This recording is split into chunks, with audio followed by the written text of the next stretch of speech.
Bienvenidos a todos y todas a Océano Podcast.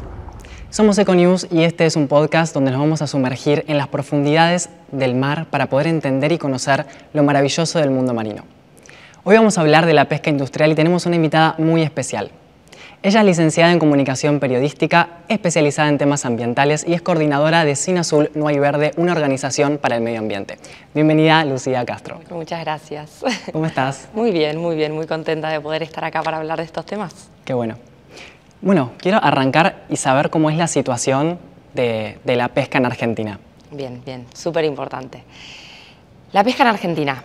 El principal método de pesca que nosotros utilizamos para pescar, además, dos de las tres principales especies que más le interesan a la industria, que son el langostino y la merluza, es el método de la pesca de arrastre. Este método es el método que más se utiliza en el mundo, es decir, no solo en Argentina, también en el mundo.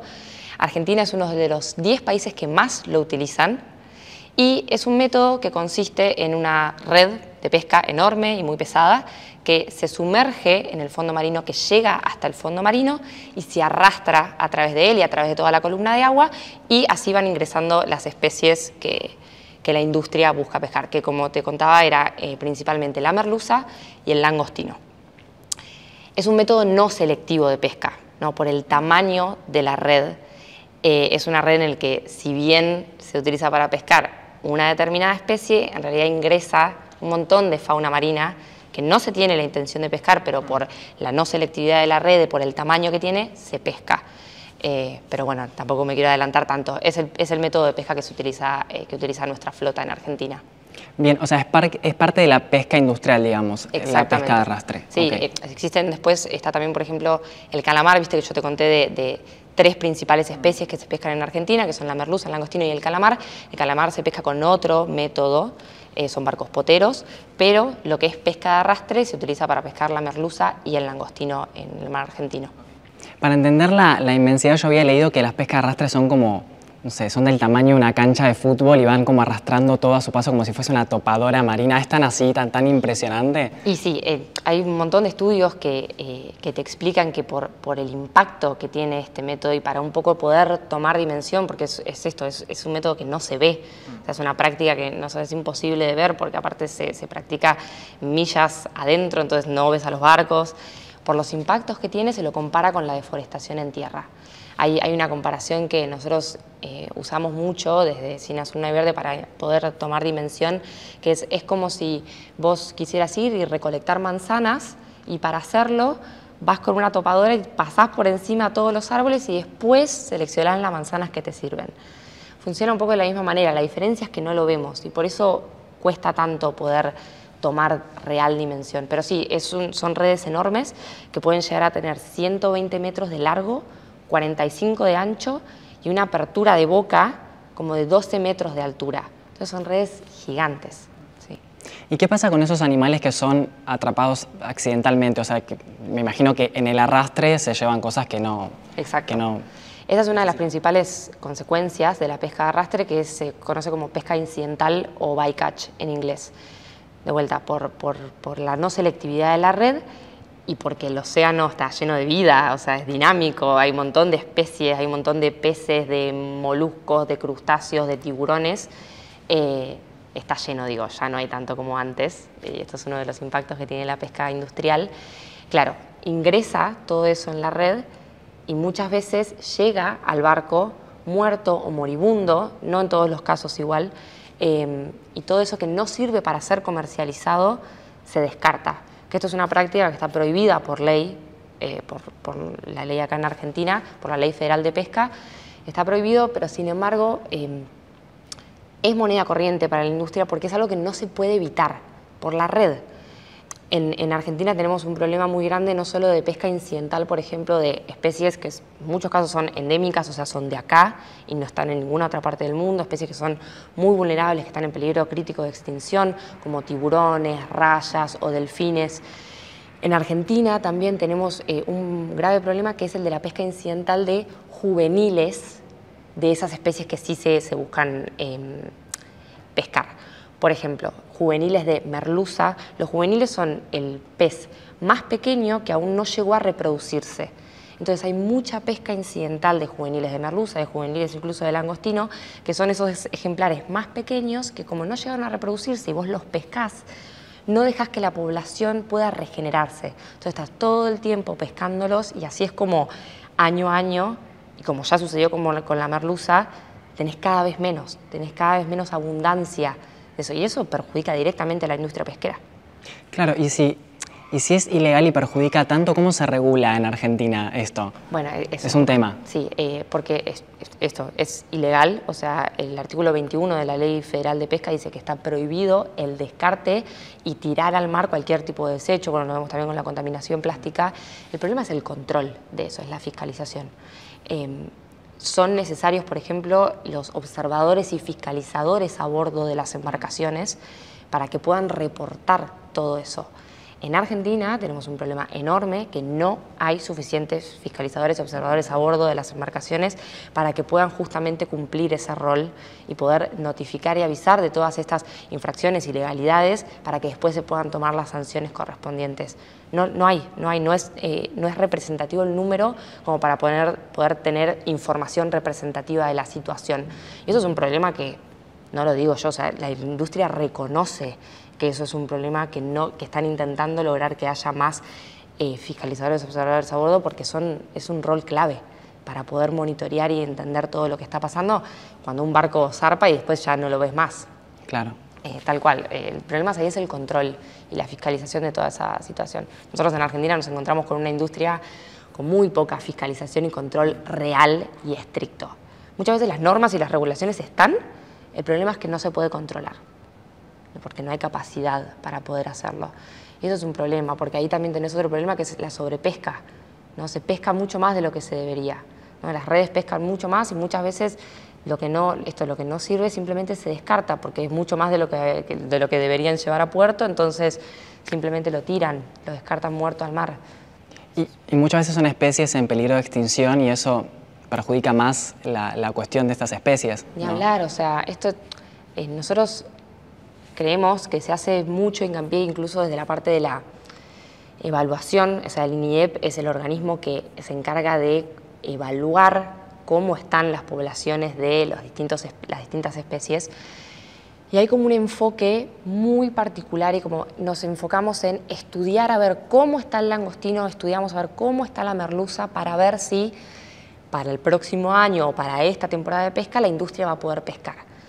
Y nosotros todo el tiempo nos preguntamos, bueno, pero en el océano hay mucho más que solo langostino y merluza. Entonces, ¿qué pasa con los tiburones que están en estado crítico en el mar argentino? ¿Qué pasa con todas estas otras especies que conviven? ¿Qué pasa con las especies del fondo marino que se ven arrasadas por estas redes? Entonces, como es necesario empezar a poder tener, que se entiende la complejidad y la dificultad de eso, ¿no? Pero bueno, nosotros estamos acá para venir a decir, hay que hacer esto. Nadie pretende que sea rápido, fácil, directo, pero hay que empezar a tener un enfoque ecosistémico, porque si no, no estamos teniendo en cuenta todo lo otro. Es como, más allá de que haya langostino o merluza para pescar, ¿cómo está ese equilibrio ecosistémico? ¿Hay realmente un equilibrio o ya destruimos todo? Eso te iba a decir, es el trabajo de encontrar el equilibrio entre la producción y poder conservar y proteger ecosistemas marinos, ¿no? Es muy difícil. Total. Que nosotras hemos tenido, por suerte, un montón de conversaciones y nos llegan incluso mensajes también con gente de la industria, con pescadores, con gente que trabaja en los puertos, en las plantas procesadoras. A nosotras nos interesa hablar con ellos saben de la situación. Y es muy impactante cuando vos vas y hablas con ellos, primero ver realmente el amor por el mar que tienen. También, por otro lado, el mucho desconocimiento que hay respecto de, digamos, a ningún pescador cuando ellos van y van a hacer su trabajo. Nunca nadie les dice, che, fíjate que vas a pescar con un método súper destructivo y que va a tener todas estas consecuencias y hay que generar todo ese conocimiento todavía. Pero hay gente que, cuando vos hablas con ellos, te dicen, o sea, la destrucción, o sea, la depredación del mar argentino es real. Ellos la ven. Sí, ellos la ven tal cual. Y es como, incluso a mí me llamó mucho la atención una conversación con uno en particular que tuvimos que nos decía como, a mí incluso me sorprende mucho la capacidad que tiene el mar argentino para regenerarse constantemente, como que vamos y siempre hay. Y yo pensaba, bueno, hasta que un día no haya. Eso te iba a preguntar, hasta que en algún momento no va, o sea, ¿cuál es el límite? ¿Hasta dónde vamos a llegar? ¿No? Total. Ese es nosotras intentamos todo el tiempo remarcar que no necesitamos llegar al colapso para tomar acción, o sea, y entendemos que se están haciendo un montón de cosas, pero no estamos viendo los resultados de todo eso. Entonces necesitamos trabajar mucho, o sea, hacer mucho más hincapié en todas estas cuestiones, trabajar mucho más rápido, o sea, no podemos esperar a esta situación crítica donde ya hay, bueno, tomamos acción porque si ya no hay, queda poco, a ver, veamos qué podemos hacer. Empecemos a tomar conciencia de antes y tomar acciones reales de mucho antes. O sea, eso es súper necesario. Hablaste de un tema súper interesante que es la contaminación, además de esto de la pesca de arrastre. Yo pienso en esas redes de pesca que terminan en el océano y que terminan dañando también a muchos animales sin la necesidad de que ellos sean pescados también, ¿no? La contaminación de las redes de pesca es fundamental, un tema para hablar. Sí, sí, la contaminación plástica de la industria pesquera, bueno, vimos un montón de imágenes de todos los cajones de pesca que terminan en nuestras costas. Eso es un problema. También hay algo de lo que se habla poco, es que hay mucha contaminación de hidrocarburo y de químicos que también provienen de los barcos pesqueros. De hecho, esto nos lo fue a nosotras avisado por un propio pescador, como, che, chicas, igual tendrían que hablar también de todo el aceite que los barcos tiran al agua. Bueno, ¿cómo afecta eso a los ecosistemas? No, terrible. O sea, sí, es todos químicos y que no deberían estar ahí. Yo bióloga no soy, pero claramente son todos elementos que no forman parte de la naturaleza y que tienen un impacto en las especies. Pero sí, la contaminación plástica es un problema. Los cajones de pesca, las redes, que yo siempre intento hacer hincapié en que se pueden hacer un montón de estudios claramente sobre los distintos impactos que tienen, que si los animales se comen el plástico, que si se enredan en las redes se lastiman, les causan muchas veces la muerte, pero también es por una cuestión lógica de decir, todo eso no pertenece ahí. O sea, no, bajo ningún punto de vista debería estar ahí. Deberíamos hacer todo lo posible para evitar que eso termine en el agua, por el simple hecho de respetar ese ecosistema. Más allá después de todos los estudios que se puedan hacer, que son súper importantes. Pero bueno, se están tomando acciones. Eso te iba a preguntar, ¿cómo se puede luchar contra tanta contaminación plástica? ¿Qué podemos hacer? Ahora lo que se está haciendo, que se avanzó mucho, en base a mucho también toda esta campaña que se estuvo viendo, que se hizo de mostrar estas imágenes de las playas contaminadas, de Chubut y todo, lo que se está haciendo es trabajar en hacer como un marcado de todos esos aparejos de pesca, ponerle nombre, que se sepa de qué empresa proviene para poder hacer esa trazabilidad, poder entender de dónde proviene y aplicar las multas correspondientes como para poder realmente... un seguimiento también. Tener un seguimiento y además, o sea, realmente, ay, se me fue la palabra, pero que las empresas realmente sientan que le juegan contra no prestar tanta atención a cómo manejan todos esos aparejos, porque mucho viene también de hacer las cosas rápido. Yo he visto imágenes de cómo se suben los cajones a los barcos y videos y se trata como si fuese un pedazo de plástico entonces que tener esa conciencia, porque se sabe que si te multan, porque se sabe que esos aparejos vienen de esas empresas y por ahí genera que se tenga más cuidado. Esperemos. Sí, se hizo un gran avance con eso, estuvo buenísimo, pero bueno, ahora hay que evaluar si realmente tiene un impacto positivo esas medidas que están tomando. ¿Y qué pensás? ¿Quiénes tienen la mayor responsabilidad o qué podrían hacer para detener un poco todos estos impactos? En todo lo que es la pesca de arrastre, nosotras siempre decimos, ahora, o sea, plantear eliminar la pesca de arrastre es completamente absurdo, no tiene sentido. Hay un montón de familias, hay un montón de miles de personas que viven de la industria. Nosotras no buscamos prohibirla, pero sí los tomadores de decisiones, los empresarios, los políticos, tienen que empezar a entender que hay que controlar lo que está pasando. No alcanza con la regulación que hay si no se controla todo lo que está pasando ahí, porque realmente no hay control. Eso cualquier persona que trabaja ahí en la industria te lo puede decir. O sea, cualquier marinero, cualquier persona que trabaja en el puerto, en las plantas procesadoras de pescado, no hay control. Entonces, hay que generar esa presión. También nosotros mucho tiempo le dimos la espalda al mar, se hablaron de otras problemáticas que es importantísimo seguir hablándolas, se habló muy poco de la pesca. Entonces, es empezar a generar esa presión de, che, empiecen a controlar realmente todo lo que está pasando y a tomar medidas en serio para controlar toda esta situación, porque si no, un día ya no van a haber más peces que pescar como ya estamos, digamos, esto lo vimos en situaciones pasadas, con el colapso de la merluza a finales de la década del 90, lo estamos viendo ahora con una situación que hay en el Golfo San Matías, donde no hay recurso. Se declaró en la provincia de Río Negro la emergencia pesquera, porque no hay merluza, porque queda muy poca lacostino, están cerrando plantas procesadoras de pescado. Entonces, esto pasa cuando no se controla como se tiene que controlar el recurso, no se hace un manejo sostenible y controlado del recurso. Eso principalmente. Y después crear áreas marinas protegidas. Necesitamos áreas marinas protegidas en las que la pesca industrial esté completamente prohibida si queremos ver los mejores beneficios. O sea, si queremos realmente volver a ver un mar próspero, saludable, como tal vez en algún momento lo fue antes de generar toda esta presión, necesitamos áreas marinas protegidas donde la pesca industrial esté completamente prohibida. Y necesitamos más.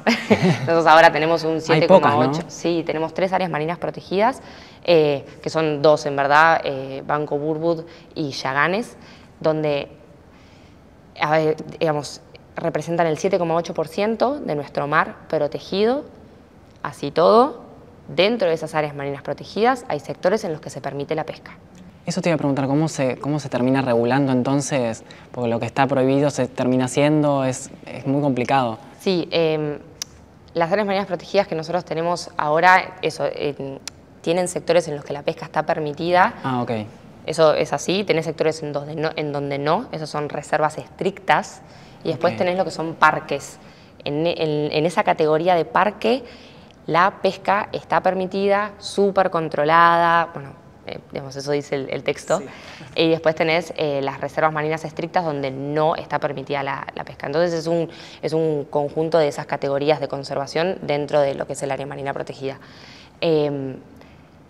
Y es difícil a veces controlarlo, digamos, se hace un trabajo de control, pero bueno, también ahí interviene lo que es la prefectura y sabemos que tienen pocos recursos humanos y poca infraestructura para poder tener ese control, pero bueno, más allá de todo eso, nosotros planteamos que las áreas marinas protegidas que debemos seguir creando, es importante que realmente protejan esos ecosistemas marinos de la pesca industrial y que sea realmente una protección alta, porque si no, no vamos a ver realmente los efectos que queremos ver, que es volver a ver ese mar lleno de vida con mucha biodiversidad. O sea, declarar áreas marinas protegidas es una acción que se puede tomar para proteger parte de la vida de los océanos. ¿Y qué otras en general podemos sumar a eso? Es difícil a veces cuando, ¿viste? Hablamos mucho como de qué puede hacer cada uno desde su lugar, y el mar, al ser algo tan distante o de repente son... lo tenemos lejano, ¿no? Claro, y son como de repente decisiones que se toman a otra escala, ¿no? Como siempre pasa mucho eso, y ahí uno se siente, incluso nosotras muchas veces, como, ¿qué hacemos? Porque pareciera que nunca alcanza, porque siempre es un tema como muy lejano, o decisiones que se toman allá, que toman otras personas y que no podemos hacer nada nosotros desde nuestro lugar. Pero para nosotras es muy importante, y para eso trabaja Cinazul, que la gente de repente conozca este tema, ya que uno sepa qué es la pesca de arrastre y más o menos pueda identificar que es el método de pesca que más se utiliza, que tiene un montón de consecuencias. Ya es un montón para el momento de tener que tomar las decisiones claves que se tienen que tomar, haya una masa crítica de gente que diga, sí, tal cual, yo apoyo esto porque yo sé sobre esto y sé el daño que causa. Entonces, de repente, realmente informarse y entender qué es lo que está pasando ahora es un paso enorme. Sobre todo porque estamos hablando de una temática que se desconoce. O sea, vos ahora hablás con la gente y la gente no sabe qué es la pesca de arrastre. Entonces, de repente es, bueno, y para eso Claro, ¿cómo se hace, desde ya que lo mencionás, de la organización Cinazul No Hay Verde, para llevar esa información? Desde las redes, desde el activismo, desde un montón de... Exacto, todo eso junto. Nosotros ahora estamos realmente abocadas a eso. O sea, nuestro trabajo es a través de charlas, a través de las redes sociales, a través del contacto con la comunidad. O sea, nosotras intentamos trabajar también con las comunidades locales para poder hablar de estos temas. Parece muy loco, pero estamos en ese punto muy primario de, che, hablemos de este tema, te presentamos esta problemática, te contamos de qué se trata, te contamos lo que se está haciendo, pero todo lo que todavía falta y todo lo que necesitamos para poder volver a tener un océano saludable. ¿Qué es lo que la gente suele desconocer más? No, cuando vas todo. no sé qué es la pesca de arrastre, te dicen. O sea, claro, contame qué es. directamente. Contame qué es porque algo escuché en algún momento, pero no sé qué es, ni idea. Claro, no toman la dimensión de lo malo que exacto. es como va arrasando todos los ecosistemas, ¿no? Entonces es arrancar realmente de ese punto y empezar a explicar de qué se trata. Sí, es mucho eso. Incluso también con las áreas marinas protegidas, ¿qué son? O sea, ¿cómo funcionan? ¿De qué se trata? ¿Por qué sirven? ¿De qué manera? Sí, es muy loco, pero es arrancar desde ese punto, desde ese lugar muy chiquito por ahora, para después, cuando se tengan que tomar las decisiones, realmente la gente sepa de qué se trata y apoye. Lo más importante. Que esté esa presión social, como se está ahora, por suerte, con un montón de otras problemáticas, con los humedales, con la deforestación. La gente ya entiende, por más de que no sepa un montón de cosas, que la deforestación es algo que no está bueno, que la quema de humedales es algo que no está bueno que pase. Hay que generar lo mismo con la pesca de arrastre. No para eliminarla, mañana, el año que viene, no. Para empezar primero a tomar medidas para controlarla y para poder realmente fiscalizarla correctamente y para sí, de a poco, empezar a caminar este camino de, realmente necesitamos empezar a plantear un método de pesca realmente selectivo. Este no es un método de pesca selectivo. Entonces, empecemos a trabajar todos juntos, porque ahora también esta es una pregunta que nos hacen mucho. Bueno, ¿y qué otro método de pesca existe? Entonces, claro. No, la pesca de arrastre no. Bueno, ¿cuál? No se sabe. O sea, en el mundo no está aprobado un método de pesca que te permita capturar una gran cantidad de peces como la industria necesita para mantener los beneficios económicos que suplante directamente a la pesca de arrastre. Porque yo escucho por ahí pesca sostenible, ¿es tan posible? Bueno, a la escala que la pesca industrial plantea ahora, para mí, no es sostenible. Sí, existe pesca sostenible, que es la pesca artesanal, y nosotras como organización recontra apoyamos la pesca artesanal, que en Argentina lamentablemente está súper poco desarrollada porque nunca se le dio el lugar que se merecía y porque los pescadores artesanales, la cultura del pescador artesanal se fue perdiendo un montón por la industrialización de la claro, pesca. Eso. Y está bueno, pero existen pescadores artesanales y está buenísimo poder conocerlos, resaltar sus historias. Nosotros como fundación también intentamos hacer eso todo el tiempo para entender que nosotros como consumidores, si bien pareciera que a veces podemos hacer poquito, aunque no, de repente si la opción no es dejar de consumir pescado, lo cual está bien y es súper respetable, es bueno, pero ¿qué pescado voy a consumir? Entonces entender de dónde viene esto que yo quiero que yo voy a consumir. Eso está buenísimo porque se pueden conseguir alternativas. ¿Hay algo de la pesca de arrastre que quieras decir que no hayas dicho para seguir informando y concientizando o dimensionando? Bueno, creo que por suerte hablamos mucho sí. de todo lo que queríamos decir. No sé, creo a mí ahora lo primero que se me viene a la cabeza es nadie quiere prohibirla ahora. Que a nosotras como fundación muchas veces se nos pone en ese lugar. Tal vez damos el mensaje de una manera equivocada y vamos a tener con el tiempo que aprender a cómo comunicarlo y cómo plantear estos cambios que nosotros queremos.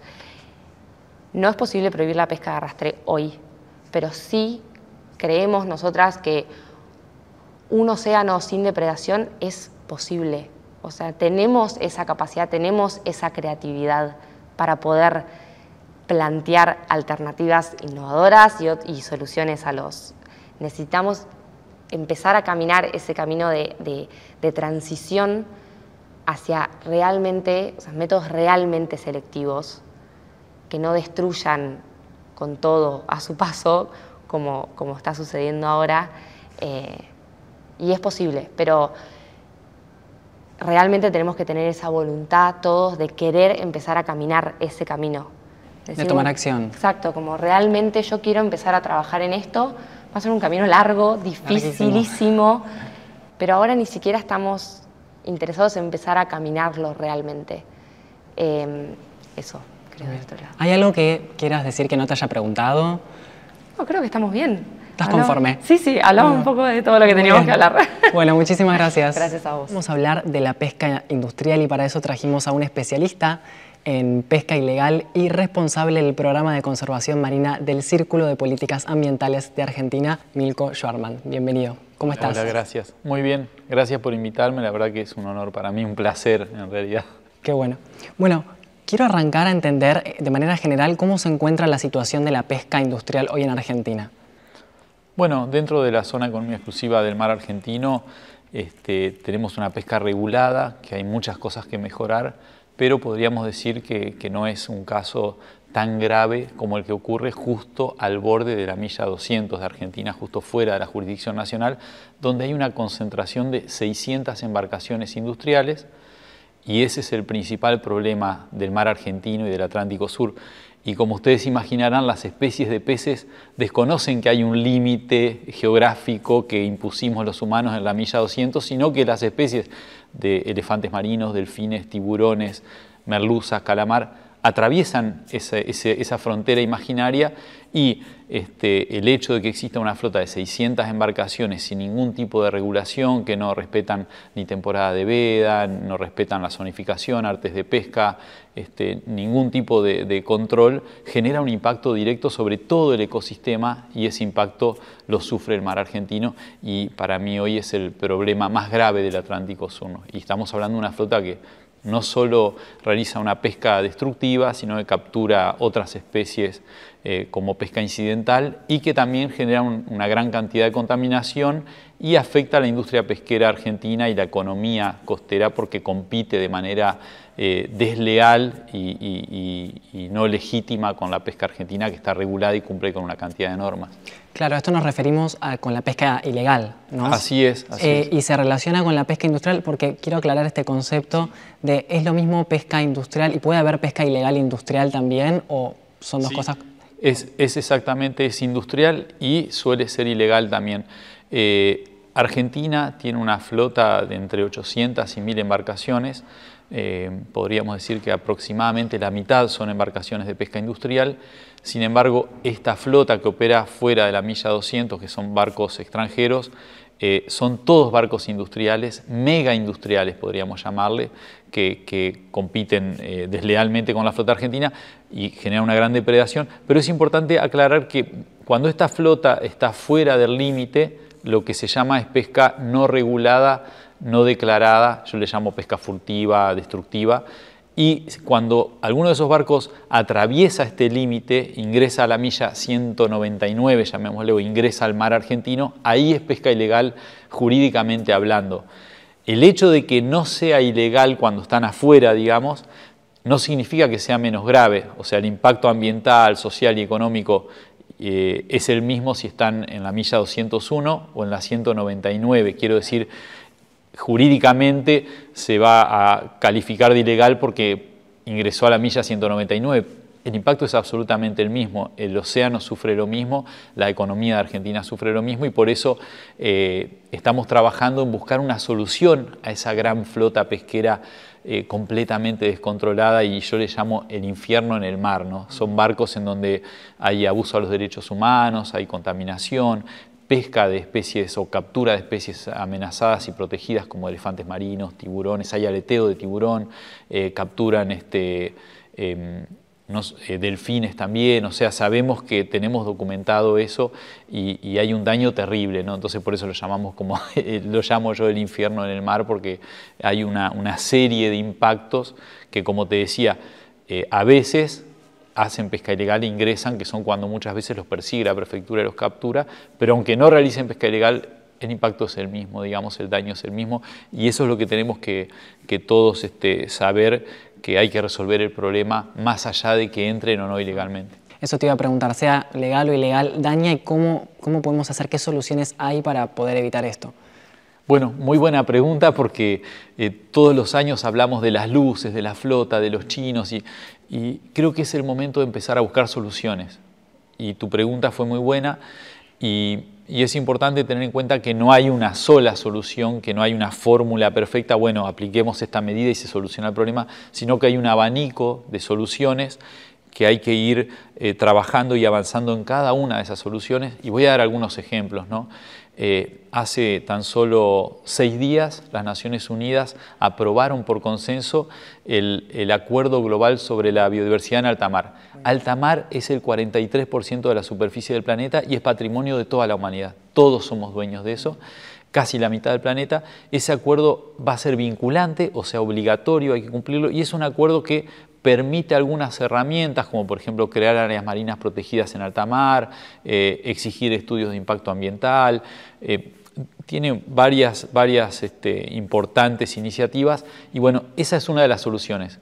Pero para que ese acuerdo entre en vigor es necesario ratificarlo, así que bueno, Argentina y muchos países tenemos que ponernos las pilas y ratificarlo lo antes posible, y esa es una solución que va a ayudar a restringir esa flota. Si podemos crear un área marina protegida para proteger las especies de aunque sea una porcioncita, ya vamos a ir avanzando en una solución parcial. Pero después hay otra solución, que es, por ejemplo, el año pasado la Organización Mundial del Comercio, donde Argentina fue un país protagonista en las negociaciones, aprobó el acuerdo mundial, que también es vinculante, de prohibición a los subsidios a la pesca ilegal, no regulada, no declarada y destructiva. Así es como lo llaman, y es porque esta flota que opera fuera del borde de la milla 200, que son barcos de 4 nacionalidades, China, Corea del Sur, Taiwán y España, están subsidiados por sus estados de bandera. O sea, esas empresas, si fuera por sus ingresos o los ingresos que tienen de esta pesca tan lejos de sus países, que están en el hemisferio norte a miles de kilómetros, les sería inviable económicamente si no estuvieran subsidiados por sus estados de bandera. Por ejemplo, China le carga el combustible a todas las embarcaciones. Y a su vez hay otros subsidios encubiertos, como utilizar mano de obra semiesclava de países africanos, tripulantes indonesios, filipinos. No cumplir normas también es una especie de subsidio, no pagar IVA, impuestos. O sea, esa flota, al tener todos estos beneficios, si este acuerdo que mencionaba ahora de la Organización Mundial del Comercio, que prohíbe esos subsidios, cuando entre en vigor, eso va a reducir bastante esa flota, le va a ser inviable económicamente operar y se van a tener que ir. Ahí ya tenemos una solución, está sobre la mesa y necesitamos ratificarla. Hoy en el Congreso argentino ya hay un proyecto de ley para que el Congreso apruebe este acuerdo, luego pasa al Poder Ejecutivo y lo ratifica. Puede pasar 1, 2 o 3 años hasta que logre el número mínimo de países ratificando, pero ahí conté 2 soluciones. Pero hay otras más también. Y otras que yo no tengo exactamente definido cómo podrían ser esas soluciones, pero que nuestro gobierno debería trabajar. Tenemos muchos abogados, expertos en derecho internacional, en conservación, científicos, y tienen que buscar la solución. Y una solución tiene que ir por buscar una especie de ordenamiento, de control, monitoreo, de estudios científicos, o una especie de comisión de conservación que regule la pesca en esa área, de alguna manera, o la controle o lo que sea. En casi todos los mares del planeta existen lo que se llaman organizaciones regionales de pesca que regulan las pesquerías de algunas especies, ponen límites, ponen determinadas exigencias. No son organismos perfectos. En el Atlántico Sur, al no existir un organismo de ese tipo, ocurre lo que ocurre, es como la ley del oeste, no hay ninguna ley, no hay regulación, no se sabe cuánto pescan, no hay observadores a bordo, apagan los transpondedores satelitales, operan de manera furtiva, usan mano de obra esclava, hacen todas las violaciones posibles al medio ambiente, a las leyes laborales, a todo tipo de posibilidad de conservar. Entonces, es importante que Argentina busque una solución. No digo que busque un organismo de regulación pesquera, que el gobierno no tiene un lineamiento de no favorecer ese tipo de... Busquemos otro organismo. Argentina forma parte, por ejemplo, de la Comisión de Conservación de los Recursos Vivos de la Antártida, CAMERAR se llama, o CRUMA en español. Bueno, Argentina forma parte de ese organismo, que no es un organismo regulador, no es este tipo de organismos. Podemos buscar un organismo similar y construirlo. Y Argentina, que es el país con más costa, que sufre más este problema, debería buscar esa otra solución, ¿no? Y así... Otra solución que puedo mencionar, y ya con esto voy cerrando el abanico, sería bueno que los países de la región se asociaran y se pusieran metas en común y trabajaran para luchar contra la pesca ilegal y la pesca no regulada. También eso, o sea, generar un ámbito regional de trabajo y trabajar con otros países que tienen problemas similares, como Ecuador, Perú, Brasil también lo tiene, Chile en menor medida. Entonces, ahí ya, bueno, voy tirando 4 posibles soluciones y por ahí pasa. Y yo creo que ya hay algunas que están al alcance de la mano, que solo requieren ratificarlo por nuestro país y por otros y entrar en vigor. Y ahí vamos a ver ya, como yo le llamo, un cambio en el agua. Vamos a ver, bueno, va a haber menos barcos. Los que están viniendo van a estar más controlados, y de a poco vamos a ir, no va a pasar de un día para el otro, pero si esas soluciones no se empiezan a implementar en el corto plazo, en 1 o 2 años, en cualquier momento podemos tener un colapso comercial o ambiental de todo el ecosistema marino del Atlántico Sur, que depende, casi todas las especies dependen, por ejemplo, del calamar, que es lo que más captura esta flota. Bueno, mencionaste muchas soluciones, hay buenas noticias por suerte, pero tocaste algunos temas y quisiera ir uno por uno. Por ejemplo, el de la sobrepesca y algunas especies, que esas especies también pienso son alimento de otras especies. Digo, ¿cómo eso va alterando por consecuencia con la sobrepesca? Bueno, muy buena pregunta, porque todos a veces, o las personas piensan, bueno, pescan esta especie, pescan esta otra. Bueno, pescan algunas especies y si esas especies colapsan, bueno, no, si esas especies colapsan, eso va a repercutir en el ecosistema si cualquier especie colapsa. Pero el problema con esta flota es que capturan especies que son fundamentales para la cadena alimentaria del Atlántico Sur, y voy a dar el caso de la que más capturan, que es el calamar Ilex argentinus, es el nombre científico, y es la segunda especie de calamar más capturada del planeta. Y los que más la capturan son esta flota altamente destructiva, ¿no? Que utiliza artes de pesca súper destructivos. Por ejemplo, esta especie de calamar, lo más sostenible es pescarlo con poteros, y la pescan con redes también, y eso es muy dañino y captura muchas especies acompañantes, mamíferos, aves, de todo. Bueno, la especie que más capturan es el calamar. El calamar es el principal alimento de la merluza común, que es una de las especies que la que comemos en nuestra casa, y de las 3 especies que más captura Argentina. Por ejemplo, tiene una importancia económica, de generar mano de obra, de empleo, de ayudar a muchas comunidades costeras. Entonces, la especie que más consume calamar es la merluza común, lo que más come. O sea, si el calamar tiene un problema a la especie, directamente afecta a la merluza. Pero a su vez el calamar es de las especies que más consumen aves marinas como pingüinos, albatros y otras especies. Los albatros varias especies de albatros están amenazados. Y también el calamar es importante alimento de otros mamíferos marinos, por ejemplo, como delfines, como el cachalote, que es la ballena de Moby Dick.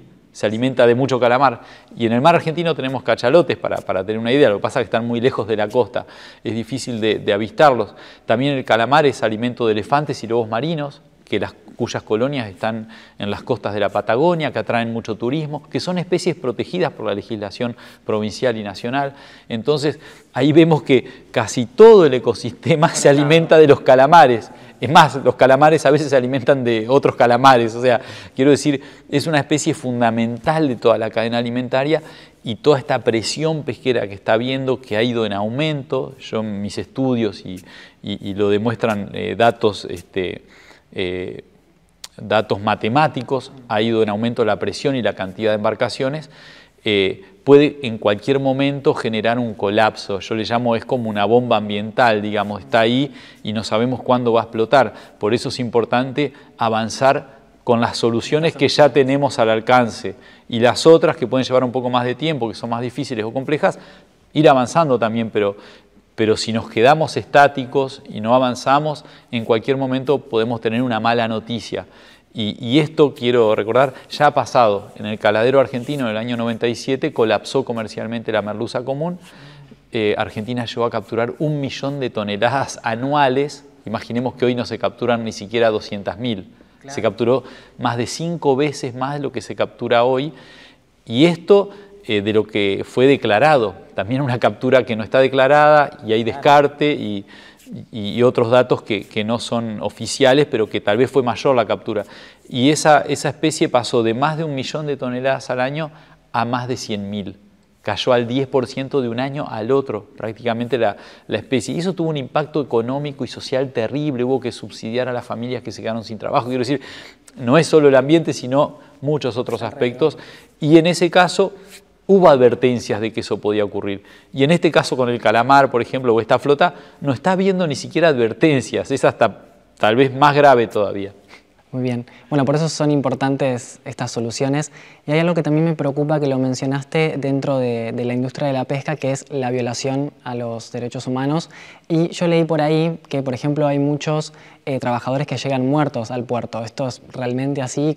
Si querés profundizar un poco en ese tema, que también es importante. Sí, es un tema muy interesante y que atrapa una gran parte de mi tiempo, porque yo comencé como investigando más que nada los impactos ambientales, la flota, qué pasaba, dónde venían los barcos, de qué nacionalidad eran, a qué puerto iban. Empecé y después me empecé a enterar de que había tripulantes de los barcos que saltaban del barco hacia los mares helados tratando de escapar de las condiciones de vida a bordo. Muchas veces morían congelados, algunas veces llegaban a algún puerto o los rescataban. Y yo decía, ¿qué está pasando ahí? Que el tripulante salta del barco. Tenés que estar en una condición muy difícil de vida a bordo para saltar. Muchas veces saltaban cerca de Malvinas o a veces cuando iban al puerto de Montevideo. Entonces empecé a investigar eso. Llegué a conocer tripulantes indonesios que trabajaban en estos barcos. Con un par tengo contacto todavía. Y empecé a investigar, a recolectar información y a descubrir y analizar algunos casos mediante los datos que tenía o fuentes de información o hasta datos oficiales, y descubrimos que, bueno, entre 2013, por ejemplo, y 2018, esta flota descargó 53 tripulantes fallecidos en el puerto de Montevideo, casi un tripulante al mes. Esto es algo completamente fuera de lo común. Pueden ocurrir accidentes en la pesca, pero no es normal este nivel y esta estadística, y esto pasa por las condiciones de vida a bordo. Y después esos son datos oficiales de la Armada de Uruguay, y después, por ejemplo, el año pasado descargaron 6 tripulantes en todo el año, datos oficiales, ahí faltan los datos extraoficiales, que me he enterado de datos extraoficiales y he tenido registro hasta fotográfico, he conocido las familias de los tripulantes fallecidos y he analizado algunos casos en particular. Por ejemplo, un tripulante en un barco taiwanés que estaba operaba desde el puerto de Montevideo, pero fuera de la zona económica exclusiva de Uruguay. El tripulante tenía dolor de muela. Y bueno, tenía dolor de muela y si bien el barco estaba a algunas horas del puerto, el capitán rehusó llevarlo al puerto, no tenían antibióticos, no tenían ningún remedio y en el 10º día murió de una infección. O sea, no puede ser que se muera por un dolor de muelas a bordo de un barco. Y así hay cantidad de casos que lamentablemente son muy tristes por las condiciones de vida a bordo. Están a veces muy mal alimentados, los golpean. Ha habido casos de abuso sexual a bordo, casos terribles en estos barcos. En el año, por ejemplo, 2014 hubo un barco chino que al llegar a Montevideo 28 tripulantes se escaparon, eran africanos, y tenían marcas de grilletes en los tobillos. O sea, los encadenaban en los tobillos. Estamos hablando de algo que pasaba en la esclavitud hace 300 años y hoy sigue pasando. Entonces, viven en condiciones terribles. Hay barcos que ni siquiera tienen chalecos salvavidas. Y son barcos que operan en mares muy agrestes.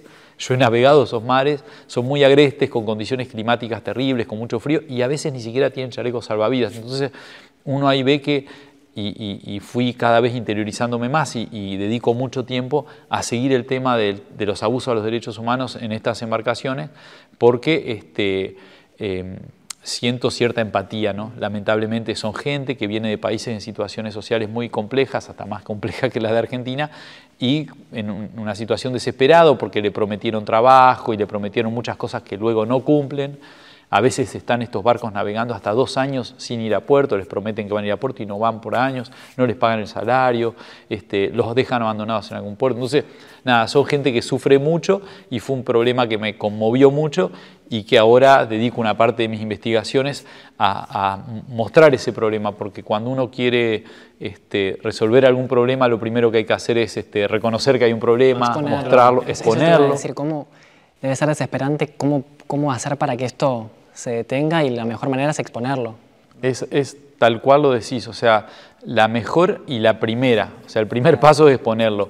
Solo con exponerlo a veces no se logra la solución, pero es el primer paso. Uno exponiéndolo logra que mucha gente se interese, que mucha gente intente participar, saber de qué pasa, dar ideas, opiniones, y ahí se arma el debate y de ese debate surgen las posibles soluciones y encarando alguna de las soluciones se llega a buen puerto, llamémosle, y se solucionan. Y este tema de los derechos humanos cada vez está tomando más repercusión a nivel global, no solo en el Atlántico Sur, y cada vez hay algunos países están tomando medidas, los países, por ejemplo, de donde provienen los tripulantes, por ejemplo, Indonesia, el gobierno cada vez se está comprometiendo un poco más en tratar de acompañar a estos tripulantes, de brindarles medidas y comunicaciones para que no sufran estas condiciones, ¿no? Qué bueno. Quiero hacerte una preguntita sobre el tratado de la ONU que mencionaste, este 30%, que yo pienso, ¿es suficiente ese 30%? Está bueno hablar de ese número, ¿no? Bueno, el 30% es una cifra que se adoptó, que los países se comprometieron, que en el último Tratado de Biodiversidad no se la menciona, pero es el organismo que va a posibilitar crear ese 30% porque posibilita crear AMPs en aguas internacionales. Ahora tenemos que crearlas nosotros o trabajar para ello y todos los países. Yo creo que si esas áreas marinas protegidas son reales y cumplen su función y se implementan, no quedan en el papel como menciona mucha gente, no son áreas marinas protegidas de papel, creo que va a ser útil. Pero creo que tenemos que tener en cuenta que solo esas áreas no va a alcanzar. También tenemos que la actividad que se desarrolle productiva o la actividad que hagamos los humanos fuera de las áreas también tiene que ser sostenible. O sea, esas áreas son en general o en gran porcentaje de ese 30% van a ser zonas intangibles, donde no se va a poder realizar ningún tipo de actividad. En algunas se van a poder realizar algunas actividades de bajo impacto, pero en el resto del océano y en el resto de la Tierra, en el resto del planeta, todas las actividades que hagamos fuera de estas áreas protegidas o de los parques nacionales también tienen que ser sostenibles. Así que mi visión es, el 30% alcanza si es que en el resto nos comportamos bien, pero si en el resto del planeta no hacemos actividades responsables y sostenibles, no va a alcanzar. Muy bien, muchísimas gracias, Milko, un placer. No, gracias a ustedes, muy bueno. Y muchísimas gracias a todos por estar del otro lado y nos encontramos en otro capítulo de Océano Podcast.